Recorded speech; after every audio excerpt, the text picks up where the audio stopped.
이사야 55장 8절부터 9절, 누가복음 1장 26절부터 38절, 저와 여러분이 한 절씩 교독하겠습니다. 이는 내 생각이 너희의 생각과 다르며 내 길은 너희의 길과 다름이니라. 여호와의 말씀이니라.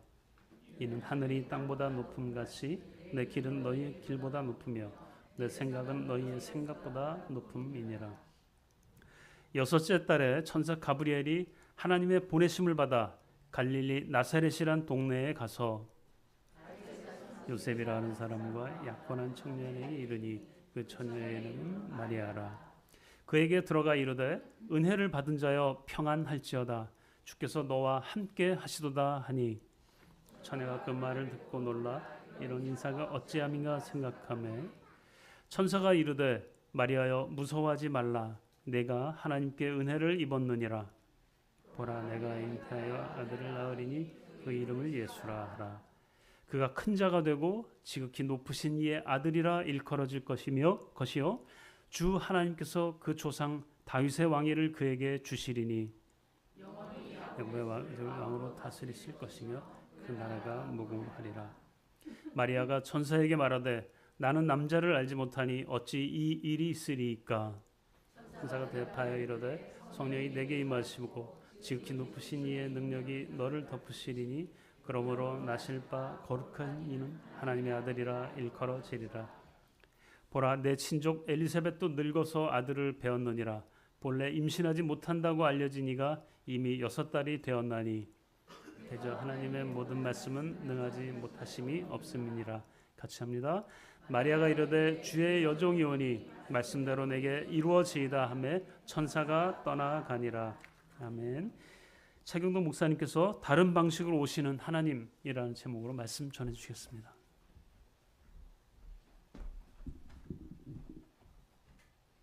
네, 할렐루야. 오늘 이 예배에 참석하신 모든 분들에게 하나님의 귀한 은혜가 함께하시기를 축복합니다. 한 수도원에서는 대림절이 되면 식탁에서 말을 하지 않는다고 합니다. 음식 먹는 소리만 들리는 거죠. 수도사들은 말합니다. 말을 비워야 하나님의 음성이 채워집니다. 이것은 대림절은 마음의 소음을 줄이고 하나님을 향한 공간을 만드는 시즌이라는 것을 보여준다고 하겠습니다. 여러분의 마음에 하나님을 향한 이 공간이 생기고 만들어지고 그분의 음성이 채워지는 그런 귀한 축복의 시간이 되시기를 소망합니다. 그렇다고 무건 수행을 하시라는 말씀은 아닙니다. 네, 그런 어떤 정신, 어떤 의미를 한번 되새겨보자라는 것 같습니다. 자, 그런 의미에서 우리 좌우에 계신 분하고 이렇게 인사하겠습니다. 말을 비워야 하나님의 음성이 채워집니다. 말을 비워야 하나님의 음성이 채워집니다. 아멘. 어느 농부가 수확을 앞두고 이제 큰 비를 만나서 작물을 절반 가까이 잃었습니다. 얼마나 속상하겠습니까? 완전한 실패라고 생각을 했습니다.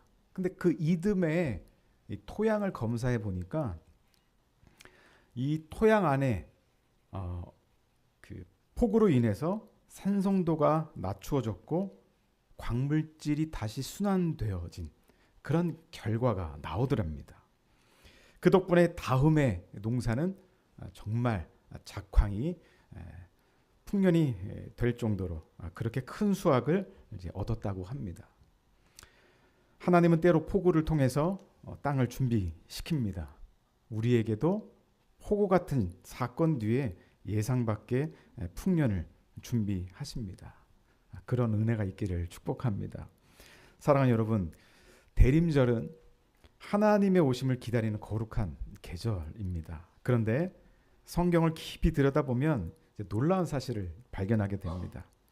하나님은 언제나 우리의 예상하지 못한 방식으로 오신다는 것입니다. 우리는 종종 하나님을 향해서 마음속에 이렇게 얘기를 합니다. 하나님, 이렇게 오셔야 합니다. 하나님, 이런 식으로 일하셔야 합니다. 그러나 하나님은 우리의 사고를 그리고 우리의 프레임을 가볍게 넘어가십니다. 하나님이 오시는 길은 우리가 계획한 길이 아니라 하나님이 정하신 길로 오신다라고 하는 겁니다. 여러분 혹시 바둑을 좋아하십니까? 이 프로바둑 기사들도 이해하지 못하는 수를 두는 사람이 있다고 합니다. 그 수는 처음에는 손해같이 보이지만 후반에 가면 승리를 만드는 결정적인 수가 됩니다. 그들은 말합니다. 이건 인간이 둘 수 없는 수다. 뭐라고요? 신의 한 수다. 9년 전 프로 바둑 기사인 이세돌 구단과 알파고의 대전을 여러분 기억하신지 모르겠습니다.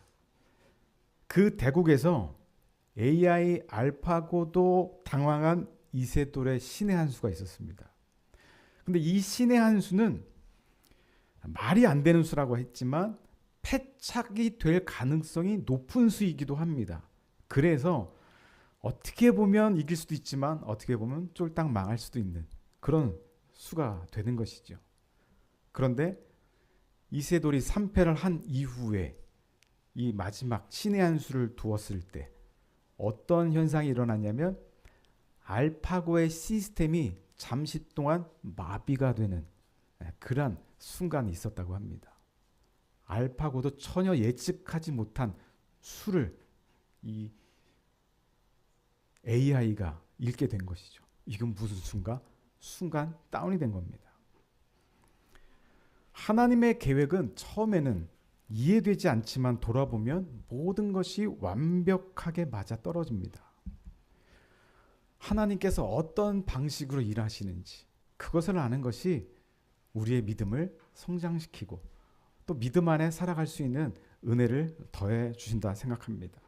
자, 그럼 하나님은 어떤 방식으로 역사를 하실까요? 우리의 예상한 길이 아니라 그분이 정하신 길로 오십니다. 당시 유대인이 가지고 있었던 메시아에 대한 사상이 있었습니다. 몇 가지가 있는데요. 그 처음이 권력형 메시아를 그들은 원했습니다. 유대인들이 가장 강하게 믿었던 메시아상은 다윗 왕의 재현이었습니다. 그들이 가장 존경하고 그리고 이스라엘의 가장 부흥기를 이끌었던 그 다윗 왕의 재현. 로마 제국을 무너뜨리고 이스라엘을 독립시키며 다윗 왕국의 영광을 회복시키고 또 주변 민족을 제압할 아주 강력한 왕, 즉 힘 있는 정치적 해방자였습니다. 그 근거 구절들이 뭐 사무엘하 7장이나 시편 2편 또는 72편, 이사야 11장에 나와 있죠. 자, 이 구절들은 유대인들에게는 메시아는 다윗의 후손으로 와서 나라를 회복한다라는 아주 강한 기대를 주었습니다. 자, 그리고 유대인들은 어떤 메시아상을 원했습니까? 민족주의적인 메시아, 즉 오직 이스라엘만을 위한 구원자를 기대했습니다. 유대인들의 메시아관에서 메시아는 이 이스라엘 민족만을 위한 구원자였습니다. 그래서 이방을 심판하고 유대의 민족을 회복시키고 예루살렘을 온 세계의 중심으로 회복시키는 존재, 즉 메시아는 유대 민족의 정치적, 영토적 승리를 위한 지도자였습니다. 그러니 영적 구원이 아니라 민족적, 역사적 구원이 중심이었습니다. 또 어떤 메시아상을 원했습니까? 이번에는 고난받는 메시아를 그들은 강하게 부정을 했습니다. 반대되는 부분이죠. 자, 이사야 53장에는 고난받는 종이 언급되어 있습니다. 그런데 1세기 유대인들은 이것을 메시아 예언으로 보지 않았습니다. 그들은 메시아를 승리의 왕, 능력 있는 지도자, 로마를 뒤엎는 혁명가로 기대를 했습니다. 십자가에 달려 죽는 메시아, 그들의 신학 속에 또 상상 속에 있으면 안 되는, 아니 그들의 기대와는 전혀 다른 것이기에 그 고난받는 메시아를 아예 무시를 했습니다. 잊어버렸습니다. 그래서 바울은 고린도전서 1장 23절에 말합니다. 우리는 십자가에 못 박힌 그리스도를 전하니 유대인에게는 꺼리끼는 것이요 이방인에게는 미련한 것이다 했습니다. 자, 유대인들이 꺼리끼는 그 고난받는 메시아, 바로 유대인들은 그 메시아를 원치 않았습니다. 그래서 유대인들이 기대한 메시아와 예수님이 오신 방식이 극명하게 충돌하는 장면들이 계속해서 신약 성경에 나오게 되는 겁니다. 그리고 그들이 원했던 메시아상은 뭡니까? 갑작스럽고 영광스럽게 등장해야 합니다. 유대인들은 메시아가 예루살렘 성전에서 제사장이나 또 왕족 가문을 통해서 초자연적인 사건과 함께 찬란한 영광 가운데 등장할 것이라고 기대를 했습니다. 많은 신화에서 나오는 그런 레파토리죠. 우리나라에도 박혁거세, 단군 신화를 보십시오. 어떤 비범함이 그 신화의 모든 내용들을 꽉꽉 채우고 있지 않습니까? 이런 배경에서 보면 갈릴리 촌락에서 가난한 목수의 아들로, 그리고 마리아라는 이름 없는 소녀에게서, 그리고 마구간에서 태어난 메시아는 상상 자체가 불가능한 이야기였습니다. 하지만 유대인들의 기대와는 달리 하나님은 완전히 다른 길을 선택하셨습니다. 하나님은 왕궁도 제사장 가문도 학문적으로 높이 평가되는 율법 교사도 아닌 갈릴리, 그것도 가난한 동네에서 이름 없는 한 소녀를 택하십니다. 유대의 역사가 에스더 하임은 이렇게 말을 했습니다. 하나님의 구원은 인간이 기대하는 중심에서 시작되지 않는다. 인간이 주목하지 않는 변두리에서 시작된다. 하나님은 지금도 변두리를 주목하고 계십니다. 사람들이 보지 않는 것, 사람들이 기대하지 않는 방식으로 일하십니다. 우리의 기대는 늘 빠름, 그리고 힘, 높음입니다. 옛날에 어떤 CF에 빠름. 그래서 자기네 제품이 가장 빠르다 이렇게 강조를 했던 아주 옛날 CF가 생각나는데요. 자, 근데 하나님의 방식은 무엇입니까? 느림, 겸손, 낮아짐입니다. 우리가 기대하는 길은 단숨에 해결되는 길이에요. 뭔가 빨리 이루어졌으면 좋겠어요. 요즘 젊은이들은 빠른 보상을 원하지 않습니까? 기성세대는 참고 기다리는데 요즘 젊은이들은 그렇지 않습니다. 빠른 보상이 있기를 원해요. 근데 하나님의 선택하신 길은 기다림을 통해 성숙해 하시는 길입니다. 자, 그 다음으로 하나님은 우리의 한계를 통해서 일하십니다. 마리아는 천사의 말 앞에서 이렇게 고백을 하죠. 누가복음 1장 34절인데요. 또 한번 읽어볼까요? 마리아가 천사에게 말하되, 자, 이것은 의심이 아닙니다. 무엇일까요? 자기 한계를 이야기하는 것이죠. 믿음의 고백인 겁니다. 저는 저의 한계를 압니다. 이게 어떻게 가능할까요? 우리는 한계를 보면 불안해하죠. 가진 것도 뭐 없는데, 능력도 없는데, 앞으로 나의 진로도 불명확한데, 그래서 불안해하고 멈추고 싶어집니다. 그러나 하나님은 우리의 한계를 하나님의 일의 무대로 사용하십니다.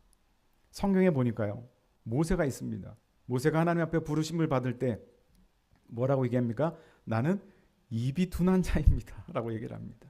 바로 앞에 가서 저는 얘기를 할 수가 없습니다. 입이 둔합니다. 못 가겠다는 거죠. 근데 하나님 끝까지 모세를 어거해서 애굽으로 보내십니다. 형 아론을 대동해서 보내시죠.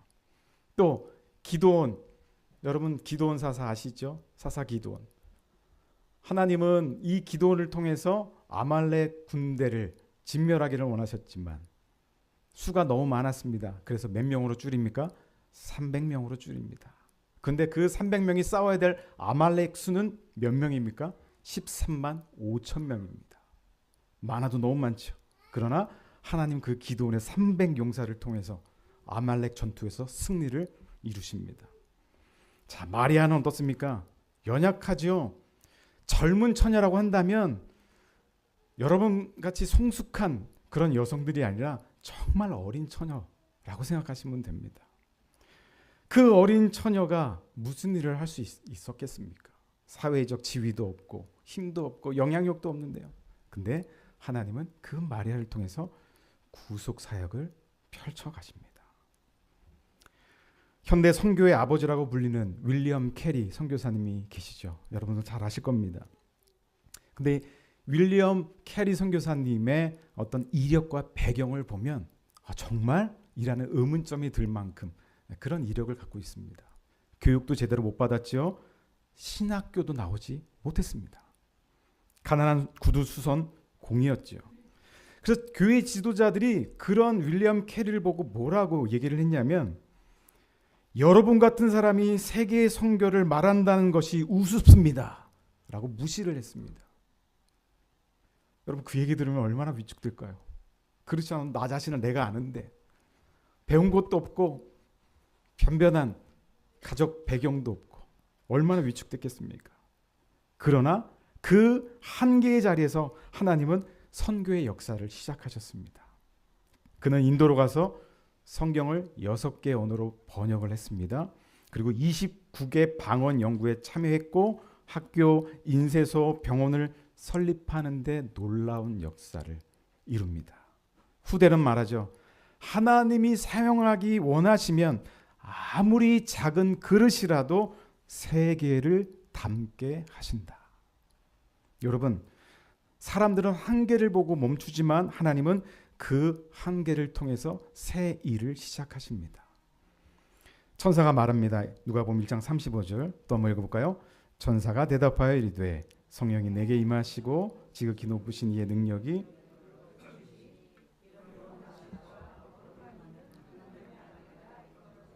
아멘. 자, 마리아가 하나님의 일을 이룬 데 필요한 것은 더 큰 능력도 아니고 더 많은 지식도 아니고 더 넓은 경험도 아니었습니다. 오직 성령의 임재였습니다. 오늘도 성령은 우리의 부족함 위에 임하십니다. 우리가 할 수 없는 일을 하나님께서 이끄시도록 우리를 덮어주시죠. 오늘 이 시간 우리 가운데 성령님이 임하신 줄 믿습니다. 하나님 어떻게 자신의 일들을 이뤄 가십니까? 세 번째로 하나님은 우리의 순종을 통해서 역사를 이루십니다. 마리아는 모든 것이 이해가 되지 않았습니다. 이해하지 못했습니다. 이게 맞는 말인 것 같습니다. 동정녀 탄생은 인간 이성이 따라갈 수 없는 신비입니다. 신비. 그러나 그녀는 이렇게 고백을 하죠. 누가복음 1장 38절입니다. 마리아가 이르되 주의 여정이오니 말씀대로 내게 이루어지이다. 말씀대로 내게 이루어지이다. 여러분, 순종은요 모든 이해한 뒤에가 아니라 하나님이 말씀하실 때 하는 것입니다. 신앙의 길은 그런 의미에서 지식을 축적하는 길이 아닙니다. 그렇다고 지식이 필요하지 않다라는 얘기가 아닌 것이죠. 신앙은 하나님의 말씀에 귀 기울이고 반응하는 길입니다. 여러분, 유명한 신학자들 중에서 자유주의 신학자들도 많습니다. 지식이 부족해서 그럴까요? 아닙니다. 하나님의 음성, 그 음성에 귀 기울이지 못했기 때문에 자기 지식이 충만하기 때문에 그런 이상한 모습이 나오기도 하는 것이죠. 감리교회 창시자 존 웨슬리는 어머니 수산나 웨슬리에게 이렇게 늘 물었습니다. 왜 하나님이 말씀하시면 그 즉시 순종해야 하나요?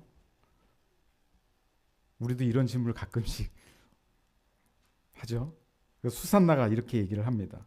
하나님께 순종하는데 이해가 모두 필요하다면 그 순간부터 하나님은 하나님이 아니고 내 조언자가 되고 말 거란다. 순종은 이해 이유가 아니라 하나님이 말씀하시는 순간 이루어져야 합니다. 마리아의 순종은 쉬운 길이 아니었습니다. 몇 가지를 한번 얘기해 볼까요? 자, 처녀가 아이를 임신했다. 사회적 비난이 있겠죠. 여러분, 갈릴리라는 동네는 굉장히 조그만 동네입니다.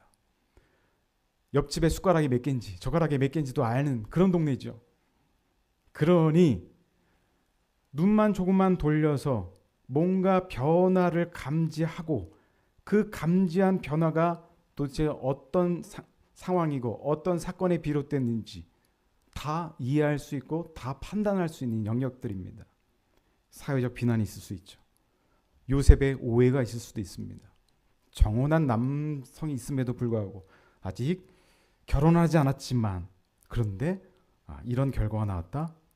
이것도 굉장한 큰 위기겠죠. 다 아시겠지만 공동체 배척이 시작되겠죠. 그럼 심지어 가늠한 여인은 돌로 쳐도 된다. 율법에 나와 있기에 죽을 위험에 처할 수밖에 없는 그런 마리아의 위기 상황이 생길 수 있습니다. 젊은 아가씨가 감당할 수 없는 그 영역을 벗어난 일이었던 것이죠. 그래서 마리아에게는 믿음의 길로 갈 수밖에 없는 그런 상황인 것입니다. 때로 그래서 순종은 안전한 길이 아니라 믿음의 길로 가야 할 때가 있습니다. 그러나 그녀는 하나님의 방식이 옳다고 믿었습니다. 하나님은 순종 위에 역사를 세우시죠. 순종은 기적의 문을 여는 열쇠입니다. 오늘 결론입니다. 대림절은 내 방식을 내려놓고 하나님의 방식을 받아들이는 시간입니다. 사랑하는 성도 여러분, 대림절은 단순히 크리스마스를 기다리는 절기가 아닙니다. 대림절은 내가 생각해온 방식, 내가 붙들어온 기준, 내가 옳다고 여겨온 길을 잠시 내려놓고 하나님이 일하시는 방식을 다시 배우는 시간입니다. 13세기, 정확히 얘기하면 1223년 이탈리아의 작은 산촌 그레치오에서 성 프란체스코는 사람들이 잊고 있던 성탄의 본질을 다시 일깨우기 위해서 전례 역사상 처음으로 성탄 구유극을 준비를 했습니다. 그 당시 성탄절은 화려함과 의식으로 가득 차 있었고 웅장한 성당과 장엄한 예식은 있었지만 정작 예수님이 왜 마구간에 오셔야 했는지 그 낮아지심의 의미는 점점 사라지고 있었습니다. 프란체스코는 사람들을 베들레헴으로 데려가고 싶었습니다.